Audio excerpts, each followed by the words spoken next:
Okay, so back out, go Yep. into training mode, Yep. and then we're gonna pick Juri and Juri, Yep. and then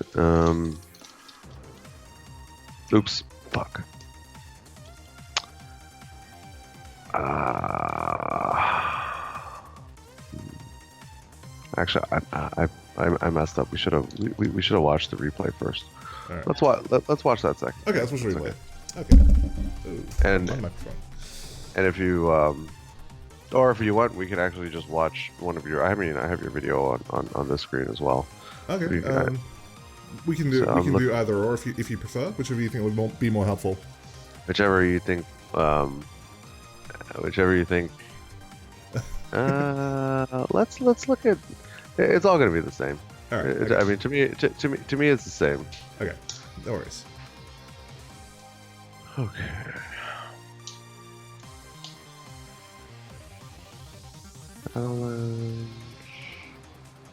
If it actually feels like Unless loading it, right, yeah. If it never loads, then just watch.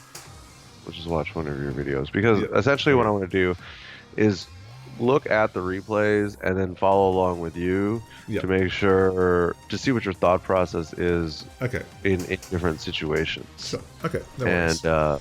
then from there we can write down some of the issues. Yep. And then go through those situations in first in the Oki calculator to kind of like to see what it looks like on paper, and then we're gonna load that stuff up in training mode. Okay. Yeah.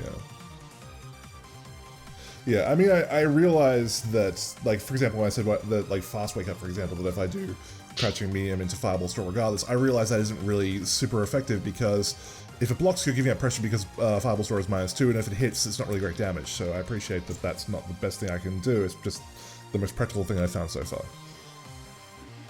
Well, what other Juri players, do you watch? II and infiltration. Okay, so what do they do? They'll do a lot of like light strings as confirms, and I suck at the timing for light strings. It's a definite weakness of mine. I find it just like, I can cancel memes and heavies are obviously super easy to cancel, but for some reason it just does my head in trying to cancel lights a lot. Okay. All right. Especially if it's like a string of, like, standing light, crouching light into DP or something like that. Right, but that's like a pretty well, first off, that's like a pretty difficult hit confirm. But what about, like block strings? Like you mentioned, like crouching medium kick into fireball storm, right? And then you said, well, that's the only thing that I can do, but it sucks because it's -2. Yeah. And then I said, what does infiltration do? And then you said, well, he does standing light kick, crouching light kick, DP. But it's like that's not really like the same situation. See? Okay, fair enough. All right, here. Let's see what happens. Okay, right. so all right. So first off, right, like in this situation, you start off with the 2 fireball stores, and then use it, and then use the second one, which is fine. Yeah. Aside from now,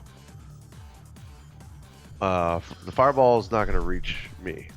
So essentially now at this point, you have the life lead, control of the neutral, and the situation is reset. Yep. Now, would you agree that at the beginning of the round, Juri has to the most important thing is to get the fireball stores? Yeah, absolutely. That's one of the biggest problems with the character, is trying to keep fireballs stored consistently. Right. So anytime you get an opportunity to store a fireball, you should do it, right? Absolutely, yes. So in the beginning of the round, she wants to be as far enough away as possible in order to build up as many fireball stores as possible without putting herself at risk. Yeah. And then once she has those, then she can start to engage. And then in the later game, or in the later round, she once she has V trigger, she doesn't need to worry about fireball stores anymore, because V trigger because you could just keep on throwing out the fireballs. Yeah, that's right. Although I usually like to try and keep heavy fireballs stored for the victory cancel, but yes, aside from that, you're right. You need heavy fireball. Okay, so then even in the late game, you still need one. Still need one, yes. That's typically what I think, at least. Okay. All right. Cool. All right. So we threw out the second one. Yeah. And then went in instead of trying to build it back out. Or build up another one, because now you're empty. Yes, I felt like if I back off constantly to maintain fireball stores, it's going to make me too predictable. So I felt that in that situation, I could use the light fireball as a tool to pressure you, so I could move in and try and do a counter hit block string. That was my intention there.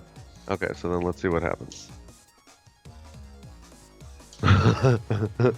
Okay, so like, yeah, like we're playing in leg, but you didn't go for the. It's not like I hit you out of the anti-air, right? You just didn't go for it because you didn't think I was gonna jump. No, I didn't. That's right.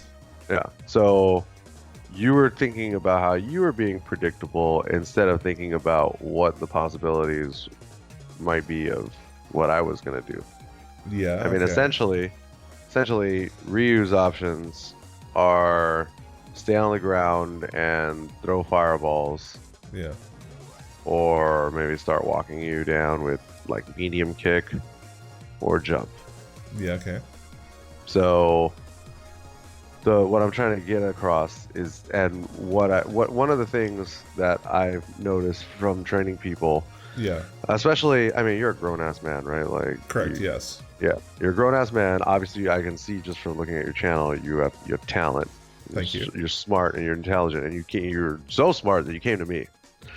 What I often find is that smart players like yourself, yes, that don't have a lot of experience, like playing out in the real world with tournaments and stuff, yeah, you guys tend to overthink so much. Okay.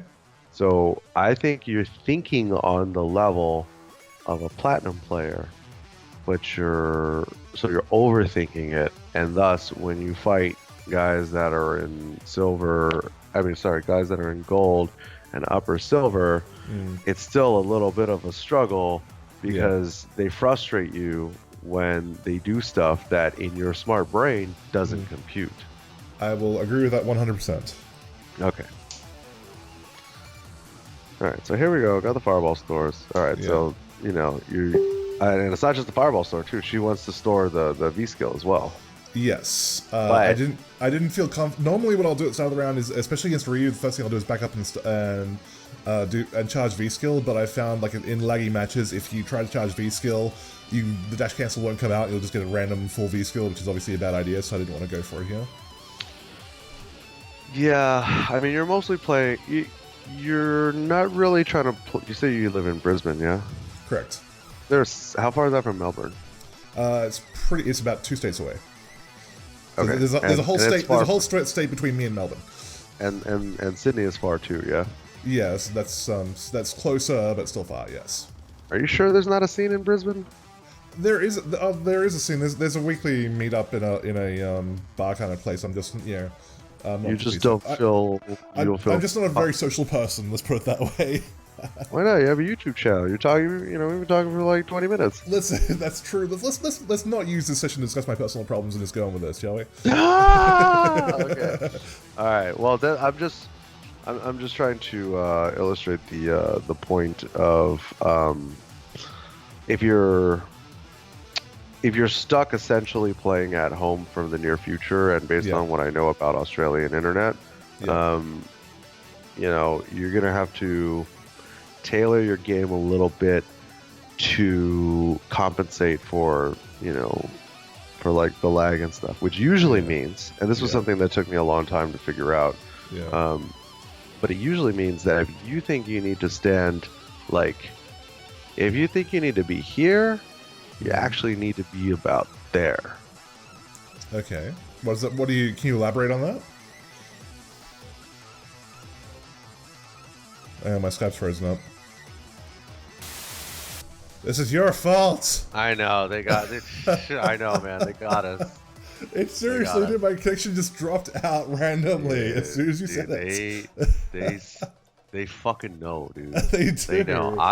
Dude, I love Australians. I like, it's a beautiful country. Yep. But I don't know how attached you are to it down there. But man, I think that I honestly side note, I honestly think that they throttle you guys' internet on purpose.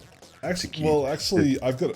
I will say, actually, moved to this place because it has a fiber connection, but the ISP is not the best in the world. It does occasionally do exactly just that. So the irony. Oh, yeah. Okay. That's it. All right. Okay. So we were about right here. Yep. You got some good hits, got the knockdown. All right. Then I think I jump right here. Okay. Yeah. So. Yeah. So I was in the middle of the store there. I couldn't anti-air you. Right. Right. So because does that store anti-air? No, right? The store itself, I think it will, but poorly. Okay. Yeah. Yeah. So then I would say, like, when you're at this range, right? Yeah. Remember how we were talking about how at the beginning, you have to create the space to do the stores, but yes, here in the thick of battle, especially when we're both kind of even. Yeah. I don't know if you really needed a store, and the other thing is, I don't know if you even needed that particular store because that's the Fireball one, right? Yeah, that's the one. I've been working. One of the things that you asked me, like, what the players that I watch, and I was watching some II recently, and I noticed that he very heavily relied on using light fireballs and approach tool basically to scare people into blocking while he approached, and so that's what I was trying to get that for. Right, and you're right. However, yes, you didn't need to use it as an approach tool because we were so close. Okay, fair enough. So basically, like, you're like so close to my camera. Yep. You're so close to you're like so close in your logic. Mm-hmm. You're correct in your logic. It's just like the wrong situation. Yeah, and that's what I'm saying. It's like I feel like I really need to work on that spacing. So you're right, and neutral. Yes. So you're right. Yes. And neutral, the most important part of neutral. Lots of people want to think about this button is plus, or this button is has good range, whatever. Yep. I think the most important part of neutral is the ability to anti-air. Yes. Because if they jump at you, it doesn't happen. Not everybody is stubborn enough to jump at a player 5 times. Yeah. Usually you only got to anti-air somebody twice in order for them to be like, oh, I can't jump.